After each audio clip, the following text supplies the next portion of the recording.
আসসালামু আলাইকুম। আজকে আমি আপনাদেরকে বিয়েবাড়ি স্টাইলে চিকেন রোস্ট করে দেখাবো। এখানে আমি ২ টা লেয়ার মুরগি নিয়েছি। মুরগিগুলোকে আমি ৪ পিস করে নিয়েছি। এখানে মোট ৮ পিস হয়েছে। প্রথমে আমি মুরগিগুলোর মধ্যে দিয়ে দিব লেবুর রস। এখানে আমি ১ ফালি লেবুর রস সম্পূর্ণটাই ব্যবহার করেছি। এতে করে মুরগিটা যখন আমি ভাজবো তখন খুব বেশি ড্রাই হয়ে যাবে না। এই পর্যায়ে আমি দিয়ে দিলাম ১/২ চা চামচ পরিমাণ ফুড কালার আর অ্যাড করে দিলাম লবণ। আপনারা চাইলে ফুড কালারটা এখানে ব্যবহার নাও করতে পারেন, আপনাদের ইচ্ছা।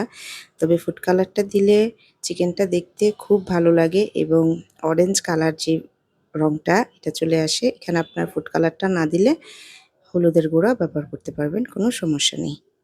এখানে আমি ৩ টা উপকরণ ব্যবহার করে চিকেনটাকে একটু রেস্টে রেখে দিলাম।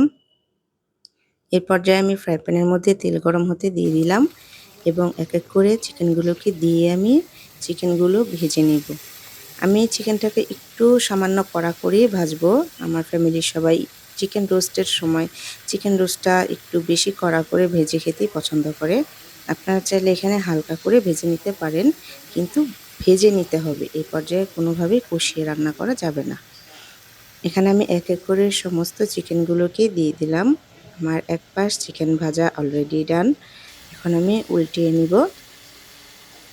ফুড কালারটা ব্যবহার করার জন্য চিকেনের কালারটা খুব সুন্দর এসেছে, আপনারা দেখেই বুঝতে পারছেন। আমি এখন চিকেনগুলোকে এক এক করে উল্টে নিচ্ছি। চিকেনটা আপনি যতটা ভেজে নিবেন, রোস্ট যখন রান্না করবেন তখন যতটা ভেজে নিবেন, সেই ক্ষেত্রে আপনার চিকেনটা খেতে ততটাই ভালো লাগবে।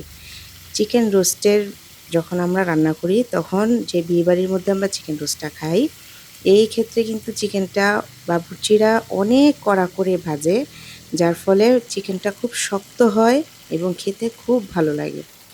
আমার চিকেনটা প্রায় ভাজাই হয়ে গিয়েছে। এখন আমি চিকেনগুলোকে তুলে নিচ্ছি। আমি ভালো মতো চিকেনগুলোকে ভেজে নিয়েছি। এই পর্যায়ে আমি সমস্ত চিকেনগুলোকে একটি পাত্রে তুলে রাখলাম। আমার এই ভিডিওটি ভালো লেগে থাকলে প্লিজ একটি লাইক দিতে ভুলবেন না। ফ্রাই প্যানের মধ্যে আমি পর্যাপ্ত পরিমাণ তেল গরম হতে দিয়ে দিলাম। এই পর্যায়ে তেলটা গরম হয়ে যাওয়ার পর দিয়ে দিলাম ১ কাপ পরিমাণ পেঁয়াজ কুচি। পেঁয়াজটাকে আমি খুব ভালো মতো ভেজে নিব, কারণ এই মশলা কষানোর মধ্যেই আপনার চিকেন রোস্টের মজা ডিপেন্ড করে। আপনি যতটা সময় ধরে মশলা কষাবেন, আপনার চিকেন রোস্টটা খেতে ততটাই মজা হবে। এই পর্যায়ে আমি দিয়ে দিলাম ২ চা চামচ পরিমাণ আদা রসুন বাটা। আমি এখানে আদা এবং রসুন ২ টাই ব্যবহার করেছি। এখানে নিয়ে নিলাম মরিচের গুঁড়া, জিরার গুঁড়া, রোস্টের মশলা। আমি এখানে প্যাকেট মশলাটাই ব্যবহার করেছি। গরম মশলার গুঁড়া, ১ টা বড় এলাচ, ১ টা স্টার অ্যানিস, ২ টা তেজপাতা এবং ৩ থেকে ৪ টা হবে সবুজ এলাচ। এই ঘরে থাকা সামান্য উপকরণগুলো দিয়ে আপনি চিকেন রোস্ট রান্না করে খাবেন। চাইলে আপনারা ব্রয়লার মুরগি দিয়েও এই চিকেন রোস্টটা রান্না করতে পারবেন, কোনো সমস্যা নেই। সমস্ত উপকরণ একই থাকবে। জাস্ট মুরগিটা আপনারা যদি চান লেয়ার মুরগি বাদ দিয়ে ব্রয়লার মুরগিটাও ব্যবহার করতে পারবেন, কোনো সমস্যা নেই। এ পর্যায়ে আমি সামান্য পরিমাণ পানি দিয়ে দিলাম যেন মশলাটা নিচে থেকে পুড়ে না যায়।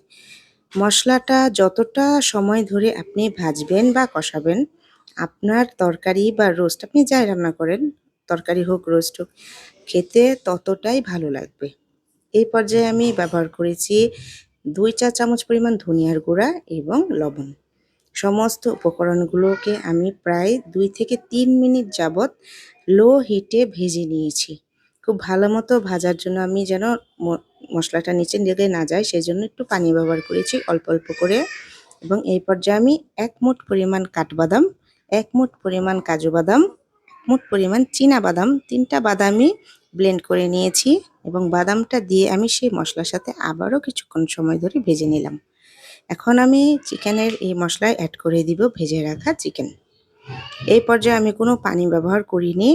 আপনারা চাইলে পানি ব্যবহার করতে পারেন, তবে বেশি একটা পানি দিলে রোস্টের সেই আসল ফ্লেভারটা পাবেন না।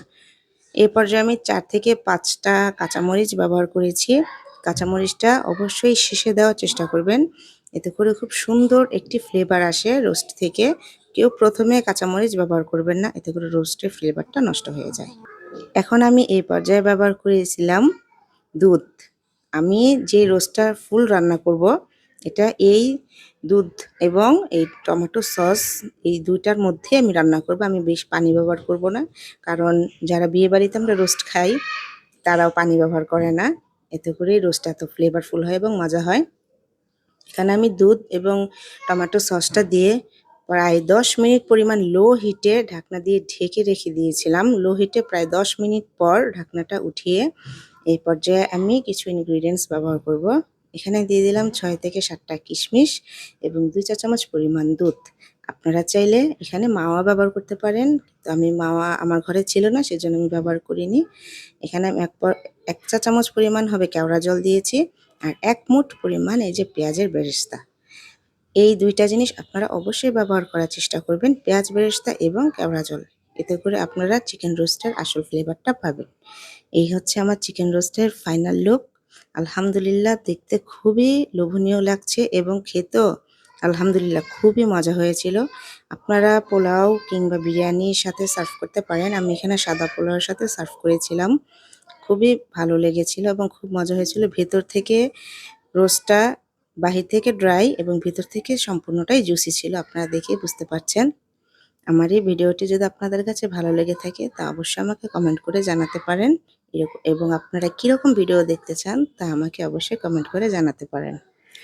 সবাই ভালো থাকবেন, সবার সুস্থতা কামনা করে আজকের মতো বিদায় নিচ্ছি। আল্লাহ হাফেজ।